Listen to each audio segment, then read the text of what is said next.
हमारा काम सच बोलना है। हम आज भी पब्लिक को फ्री, फेयर और अनबायस न्यूज देते हैं, प्रोपेगेंडा नहीं। आज हम बात करेंगे डायरेक्टर विनय वैकुल की web series the broken news season 2 की। भारत में जर्नलिज्म पर बेस्ड या न्यूज़ रूम ड्रामा बहुत सारी बनी है। इनमें रमेश शर्मा की न्यू डेली टाइम्स पहला नाम है जो ज़बान पे आता है, जो क्लास अपार्ट फिल्म थी। अब इसका कोई अच्छा प्रिंट अवेलेबल नहीं है, ये और बात है। इसके बाद राम गोपाल वर्मा की रण आती है जो एक डिसेंट वॉच थी, और मीडिया पे फोकस्ड फिल्में कम ही बनी, इस लिहाज से रण एक स्पेशल फिल्म हो जाती है। कमर्शियल स्पेस में आप जाओगे तो फिर उसमें आपको अजीज़ मिर्ज़ा की फिर भी दिल है हिंदुस्तानी मिलेगी, नायक मिलेगी शंकर की। इसके रिपोर्टर को मुख्यमंत्री अमरीश पुरी एक दिन का सीएम बनने का चैलेंज देता है और उसको स्वीकार करता है, और बाद में फिल्म है वो जर्नलिज्म से कहीं और चली जाती है, पॉलिटिकल थ्रिलर हो जाती है। शंकर की इस फिल्म के जैसी की जैसी एक फिल्म थी विजय सेतुपति की तमिल फिल्म कावन। पीपली लाइव भी थी, पर वो एक पॉलिटिकल और सोशल सटायर ज़्यादा थी। हंसल मेहता की नेटफ्लिक्स की सीरीज़ कूप 2023 में आई थी, वो एक क्राइम रिपोर्टर और एक आदर्शवादी एडिटर के बारे में ज़्यादा थी, और बाद में कहानी मुड़ जाती है एक क्राइम ड्रामा की ओर। तो ये भी एक प्योर जर्नलिस्टिक फिल्म नहीं रह पाती है। प्योर जर्नलिस्टिक सेंस से पूछें तो हाल ही में एक फिल्म आई थी writing with fire, documentary film थी, और दलित महिलाओं के बारे में थी जो ग्रास रूट पे एक डिजिटल मीडिया अखबार चलाती हैं, खबर लहरिया। इसको बहुत सारे अवार्ड मिले थे। तो ये सारी फिल्में और ये सारी चीज़ें, इनके बीच में प्रवेश होता है द ब्रोकन न्यूज़ 2 का। Z5 की सीरीज़ है, इसका पहला सीज़न 2022 में आया था और हाल ही में दूसरा सीज़न आया है। भारत में मीडिया की जो मौजूदा शोचनीय और बड़ी अफसोसनाक दशा जो है, इसको सीरीज़ बहुत अच्छे से कैप्चर करती है। बल्कि मैं कहूँगा कि विनय वैकुल इतना साहस कहाँ से लाए, ये सोच के हैरानी होती है, क्योंकि उन्होंने और संबित मिश्रा ने अपनी स्क्रिप्ट में जिस तरह से असल न्यूज़ चैनलों के एंकरों, एडिटरों और सत्ताधारी वर्गों की बदमाशी को रखा है, वो आज के वक्त में आसान काम नहीं है। कंटेंट क्रिएटर्स और फिल्म मेकर्स इससे दूर से ही निकल जाते हैं। तो ब्रोकन न्यूज़ सबसे पहले तो इसी वजह से बेशकीमती हो जाती है कि मीडिया पर आधारित और खुलकर इस पर बात करती है, दिखाती है। दूसरी बात ये कि इसका क्राफ्ट कैसा है। क्राफ्ट शिकायत का मौका नहीं देता है, चाहे इसकी राइटिंग हो, एक्टिंग परफॉर्मेंस हो, जर्नलिज्म के पेशे का जो ऑथेंटिक चित्रण है, वो जर्नलिज्म का पेशा जिसको एक समय में सेवा का, जन सेवा का काम कहा जाता था। तो ये सारी चीज़ें ये सीरीज़ दिखाती है। इस पेशे में कॉर्पोरेट्स का जो खतरनाक दखल है, और उसके बाद पत्रकारों की जो क्रिमिनल जैसी एक्टिविटीज़ और हरकतें हैं, सब कुछ सीरीज़ अपने में समेटे है। इवन एंड क्रेडिट्स का आप थोड़ा सा गौर करें तो एंड क्रेडिट्स में विनय वैकुल का बड़ा सेंटिमेंटली चुना गया गाना आता है, बोल की लब आज़ाद हैं, जो मंटो फिल्म में हमने देखा था, वो आता है, और इस उम्मीद के साथ कि ये नोबल प्रोफेशन पहले जैसा हो जाए।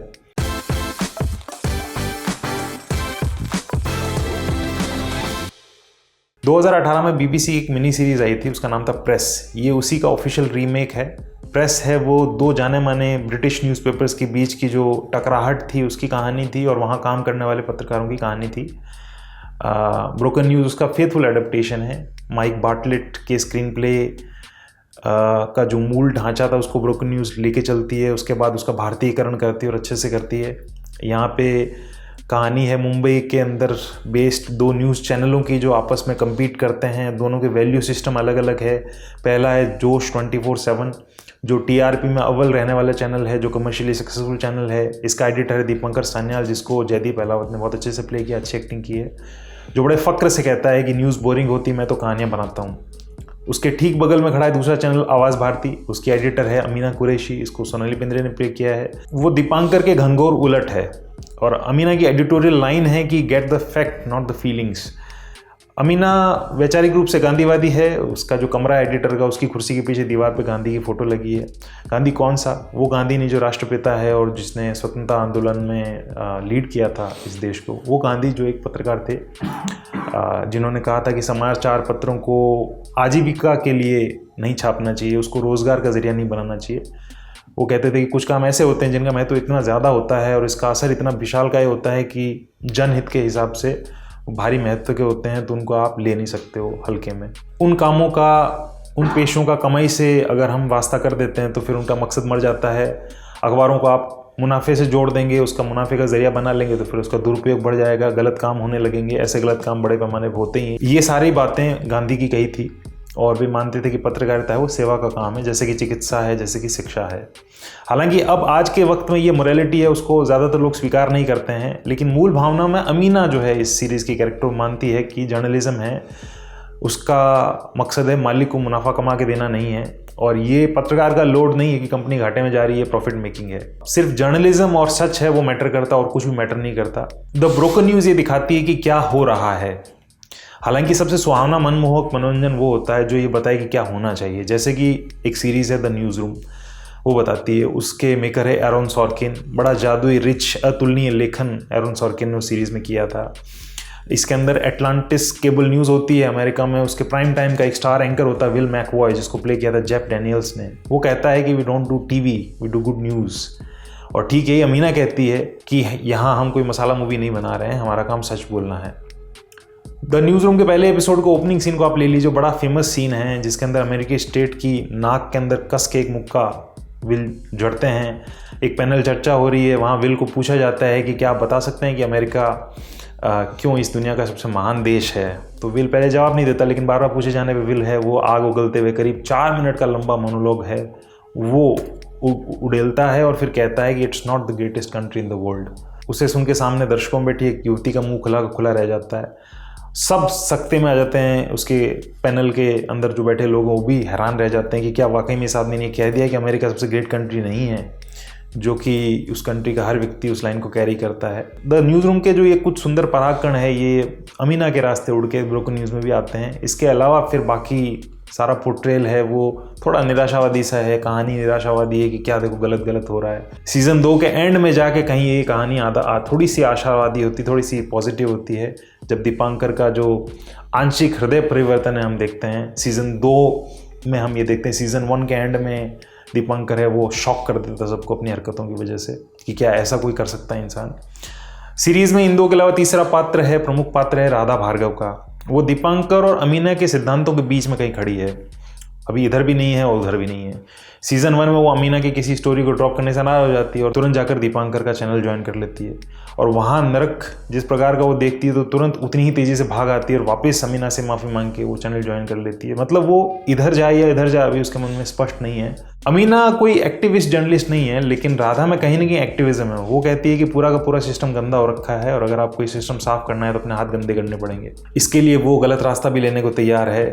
और सीज़न 1 और सीज़न 2 की कहानियाँ इसी के चलते दीपांकर बनाम राधा की बन जाती है। दोनों एक दूसरे को तबाह करना चाहते हैं। सीज़न 2 के शुरू में राधा जेल में होती है। जब वो जेल में होती है तो जो पीड़ाएं उसको भुगतनी पड़ती है, पुलिस जैसे उसे टॉर्चर देती है, वो उसके जहन में छप जाता है। छूटती है तो वो जर्नलिज्म भूल जाती है और इस पेशे का जो इस्तेमाल है वो सिर्फ और सिर्फ दीपांकर को ख़त्म करने के लिए करने लग जाती है। अमीना इसको देख के बड़ी चौंकती है और हैरान होती है कि वो ऐसा क्यों कर रही है। वो एक बहुत अच्छी जर्नलिस्ट थी। तो अमीना उसको एक जगह पे कहती भी है कि तुम्हारे साथ क्या गलत हुआ ये सोच के कभी जर्नलिज्म मत करना, बल्कि ये सोच के करना कि क्या कुछ सही करने के लिए तुम जर्नलिज्म में आई थी। ये वो बात है जो जर्नलिस्ट आमतौर पर भूल जाया करते हैं। ये सीरीज़ अपने नाम के साथ ही बड़ी उद्घोषणा कर देती है कि द न्यूज़ इज़ ब्रोकन, कि न्यूज़ है मर चुकी है। ये जो सेवा का पेशा है ये भ्रष्ट हो चुका है। पत्रकार है अब कॉम्प्रोमाइज़ हो चुके हैं और आज वो सरकार का प्रोपेगेंडा चला रहे हैं, झूठे नैरेटिव गढ़ रहे हैं। और इसी प्रकार मीडिया की पूरी गंदगी को ये सीरीज़ बड़ी बहादुरी से दिखाती है। जैसे एग्जाम्पल के लिए आप सीज़न 2 का पहला एपिसोड ले लीजिए, उसमें अर्बन टेररिस्ट नाम की टर्म है वो बोली जाती है। वो टर्म सीधे सीधे अर्बन नक्सल्स आई है, एक पॉलिटिकल टर्म है, आसपास हम यूज़ होता देखते हैं। एक सीन होता है जिसमें महाराष्ट्र का मुख्यमंत्री होता है, वो इंटरव्यू दे रहा अमीना को। अमीना उसको पूछती है कि भाई मैं नक्सली गतिविधियों का समर्थन नहीं करती, लेकिन आप राधा भार्गव को आतंकवादी तो कम से कम नहीं बोल सकते। वो एक जर्नलिस्ट है और अपना काम कर रही थी और उसने लोगों की प्राइवेसी पर हमला करने वाला एक बिल है उसका विरोध किया, तो उसके बेसिस आप उसको टेररिस्ट बोल रहे हो। तो इस पर वो सीएम बोलता है कि क्यों नहीं बोल सकते उसका आतंकवादी। वो कहता है नक्सली जंगल में आतंकवादी हैं, वो जंगल में रह के सरकार के ऊपर हमला करते हैं, और ये राधा भार्गव जैसे लोग हैं जो जर्नलिस्ट इंटेलेक्चुअल्स हैं वो शहर में रह के इन्हीं आतंकवादियों का हाथ मजबूत करते हैं। ऑपरेशन अम्ब्रेला जो कि सरकार का एक खतरनाक क्रिमिनल बिल है इस सीरीज में दिखाया जाता है, उसके बारे में वो मुख्यमंत्री बोलता है कि ऑपरेशन अम्ब्रेला के खिलाफ राधा और उसके साथियों ने जो मुहिम चलाई है वो किसी आतंकवादी हमले से कम नहीं है। बड़ी आउटरीजियस बातों बोलता है। फिर अगले ही सीन में अपने प्राइम टाइम में दीपांकर नजर आता है, एक पैनल में बैठा होता है। तो अपने प्राइम टाइम के एंड में वो कहता है कि हमें इस आतंकवादी हमले से प्रदेश को बचाना है, हमें अर्बन आतंकवादी राधा भार्गव को बताना है कि हम उसके एजेंडे आतंकवादी एजेंडे के साथ नहीं है बल्कि ऑपरेशन अम्ब्रेला के साथ है। और उसके अंत में वो ये लाइन बोलता है जो अपने हर प्राइम टाइम के एंड में बोलता है, मैं दीपंकर सान्याल और आप देख रहे हैं जोश 24/7, क्योंकि सवाल है देश का। ये जो सवाल है देश का, इसको भी आप अपने समकालीन न्यूज़ एंकर्स की न्यूज़ एंडिंग से जोड़ के देख सकते हैं। ओपनिंग सीन है सीज़न 2 का जिसमें वो दीपांकर का किरदार है, वो राधा से मिलने जेल में आता है, तो वहाँ पर वो आंदोलनजीवी शब्द का इस्तेमाल करता है। फिर अमीना कुरैशी जैसे जो लिबरल जर्नलिस्ट हैं उनके लिए वो लिबटार्ड शब्द का इस्तेमाल करता है। ये सारी प्रोपेगेंडा टर्म्स है जो हम अपने आसपास देखते हैं। ऐसे कई सारे रेफरेंस हैं जो रियल लाइफ से विनय वैकुल ने इस सीरीज़ में लिए हैं। एक सवाल उठता है कि दीपांकर की आइडियोलॉजी क्या है। बहुत सी रीडिंग ये हो सकती है कि वो राइट विंग का जर्नलिस्ट है, लेकिन नेसेसरीली ऐसा सही हो ज़रूरी नहीं है, क्योंकि उसको आप रीड करोगे ना तो आप पाओगे कि वो सत्ता वर्ग के पास रहना चाहता है और वो पैसे कमाना चाहता है। उसकी कोई आइडियोलॉजी नहीं है, किसी आइडियोलॉजी से उसका कोई फेथ नहीं है। हाँ, वो एक कैपिटलिस्ट ज़रूर है, पावर और पैसा उसके लिए ज़रूरी है। सीरीज़ में जोश 24/7 में एक एंटरटेनमेंट एंकर का कैरेक्टर होता है जिसको गीतिका विद्या ओहिल्यान ने प्ले किया है, जो बहुत इंटरेस्टिंग उनकी एक फिल्म आई थी शुरू में। उनका कैरेक्टर होता है, वो एंटरटेनमेंट एंकर का किरदार होता है, उसको क्राइम बीट दे दी जाती है और वो चीख के सरेआम झूठ निर्मित करके रिपोर्टिंग करती है और उसको देख के बहुत इरिटेशन होता है। ये उनकी एक्टिंग की कामयाबी है। वो एक विवादित राइट विंग न्यूज़ चैनल के रिपोर्टर्स जैसी लगती है या फिर एक चर्चित न्यूज़ एंकर से मिलती जुलती से लगती है। इवन उनका नाम जो इस सीरीज़ में रखा गया, बड़ा संयोग से वो नाम भी है रेहाना लियाकत, जो कि एक जर्नलिस्ट, रियल जर्नलिस्ट से मिलता जुलता लगता है। ये सीरीज़ दुनिया के जर्नलिज्म के सामने जो सबसे बड़ी समस्या खड़ी है उसके बारे में बहुत अच्छे से बात करती है। वो है कॉरपोरेट्स और एडिटोरियल की दूरी का घट जाना। अब वो ऑलमोस्ट एक टीम ही हो चुके हैं और ये एक ऐसी चीज़ है जिसे सीरीज़ में दीपांकर भी रेजिस्ट करता है, वो उसे नापसंद करता है। जैसे हालांकि वो अपने आप में खुद भी एडिटोरियल है और खुद ही मार्केटिंग का काम भी करता है, तो उसे खुद करने से परहेज़ नहीं है, लेकिन उसे कोई डिक्टेट करे ये उसे नापसंद है। जैसे जोश 24/7 में एक ओनर होता है, नया ओनर होता है, एक टेक कंपनी का मालिक होता है नंदन बालचंद्रन, जिसको दिनकर शर्मा ने बहुत अच्छे से प्ले किया है। वो मालिक उसके ऊपर एक COO बैठा देता है, वो CEO उसके एडिटोरियल डिसीजंस में भी दखल देती है और ये दीपांकर को बिल्कुल पसंद नहीं आता है।